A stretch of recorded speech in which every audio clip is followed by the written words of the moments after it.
Bien-aimé dans le Seigneur, que la paix de l'Éternel soit avec toi. Le message que j'aborde aujourd'hui a pour thème le mystère des origines de l'homme.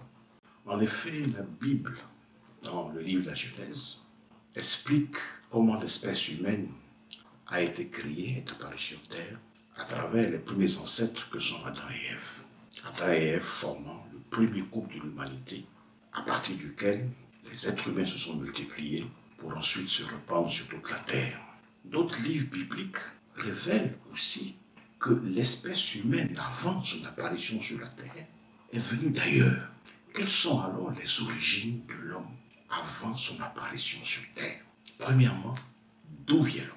Plusieurs passages bibliques indiquent que l'être humain est un étranger et voyageur sur terre, ce qui laisse apparaître qu'il a existé avant de naître sur terre. Alors nous allons passer en revue quelques-uns de ces passages importants qui parlent de cette existence avant la naissance de l'homme sur terre. Premièrement, Genèse 47, versets 8 et 9, Jacob, dans un entretien avec le roi Pharaon, qui lui a posé une question sur son âge, a répondu en affirmant que les jours des années de son pèlerinage sont de 130 ans et que les jours de ses pères sont plus longs parce que ses pères ont passé plus de temps sur la terre. Donc, dans ce passage, la vie sur terre est assimilée à un pèlerinage. Deuxièmement, dans Psaume 119, verset 19, David, deuxième roi d'Israël, a reconnu qu'il est étranger sur terre, ce qui traduit bien l'idée d'être venu d'ailleurs, d'être venu en dehors de la terre.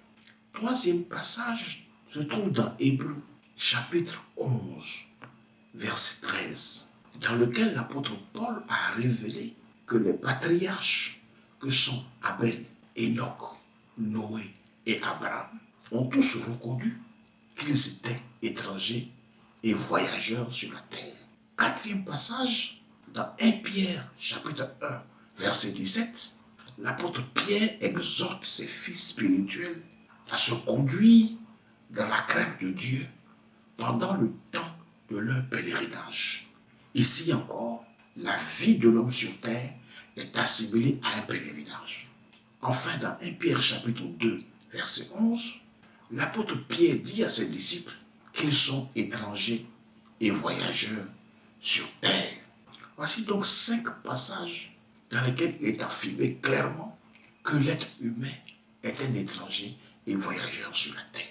Le pèlerinage se définit comme un voyage que l'on fait en quittant le lieu où on vit habituellement pour se rendre dans un lieu saint afin de mieux communiquer, afin de se rapprocher du Dieu que l'on adore.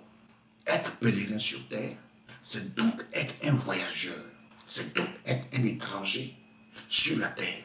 Cela signifie premièrement que l'on est né et que l'on a vécu en dehors de la terre. Deuxièmement, que l'on est venu sur la terre en voyage pour effectuer un séjour. Et troisièmement, que l'on va retourner d'où l'on est venu à la fin de ce séjour terrestre.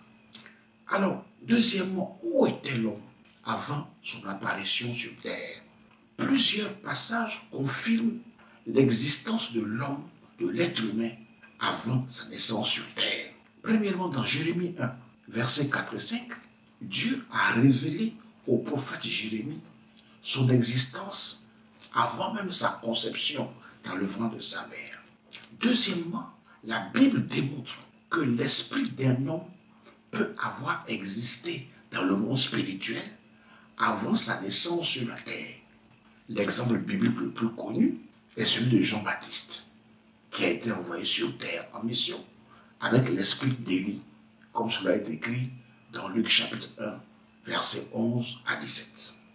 Troisièmement, dans Job 38, versets 1 à 21, Dieu, dans un long entretien avec Job, finit par lui dire et lui révéler que lui, Job, il existait déjà au moment où Dieu créait le monde.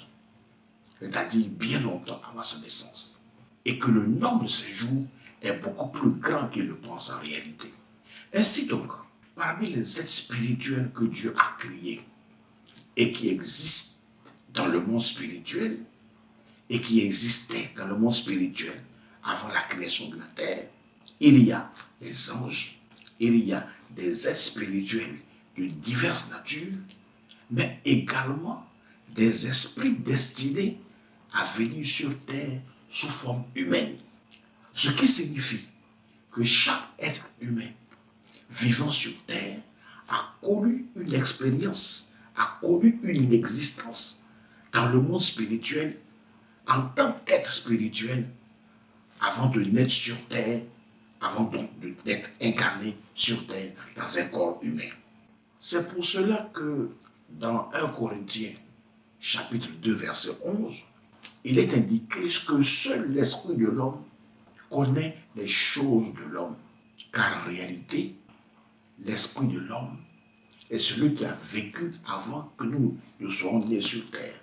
Donc il détient la mémoire de notre vie céleste antérieure avant notre naissance sur la terre.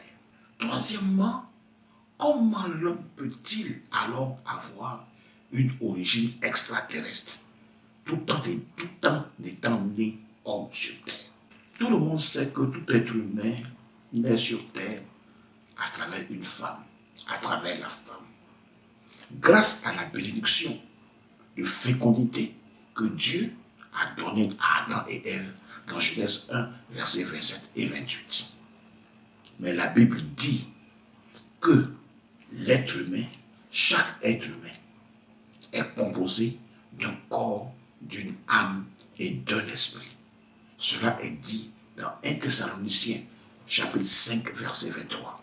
La procréation humaine par laquelle les hommes se multiplient, en fait, cette procréation se limite en réalité à la chair, c'est-à-dire au corps que l'on peut toucher. Car selon Jean chapitre 3, verset 6, ce qui est né de la chair est chair, et ce qui est né de l'esprit est esprit.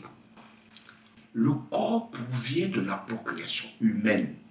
Il n'est qu'une enveloppe, une combinaison dans laquelle se trouve notre vraie personne, qui, elle, n'est pas charnelle, qui, elle, est composée de l'âme et de l'esprit. Ainsi, selon Ésaïe, chapitre 57, versets 15 et 16, l'âme et l'esprit sont créés par Dieu, qui lui est le Père des êtres spirituels, et qui est donc celui qui leur donne vie, selon ce qui est écrit dans Hébreux chapitre 12, verset 9. En conclusion, nous pouvons dire que l'être humain est avant tout un être spirituel, créé à l'image de Dieu, qui lui-même est esprit, selon Jean 4, verset 24. Le corps de l'homme est un revêtement, est une combinaison, constituée par des os, de la chair, des nerfs, le tout étant recouvert de la peau, comme cela est décrit dans Ézéchiel chapitre 37, versets 1 à 8. Ce corps humain est mortel, il est périssable, et il est destiné à devenir cadavre et à retourner à la poussière de la terre d'où il a été tiré, selon Genèse 3, verset 19. Nous devons donc prendre conscience que notre vraie personne est spirituelle et qu'elle est venue du monde invisible des cieux et qu'elle habite provisoirement dans ce corps qu'elle va quitter un jour à notre mort. Dieu notre Père qui est aux cieux, selon ce que Jésus a enseigné à ses apôtres dans Matthieu 6, verset 9, nous a créés avec pour objectif final de vivre avec lui dans l'éternité. Mais le choix d'accepter ou de rejeter ce destin éternel appartient totalement à l'homme. L'homme est libre de choisir Dieu ou de ne pas suivre Dieu. Et ce choix, il le fait sous son entière responsabilité. Car c'est à l'homme d'assumer les conséquences du choix qu'il va opérer. En Deutéronome 30, verset 19, Dieu met devant nous le ciel et la terre, la vie et la mort, la bénédiction et la malédiction, tout en nous conseillant de choisir la vie. Bien-aimé, c'était ça l'essentiel, l'enseignement de ce jour.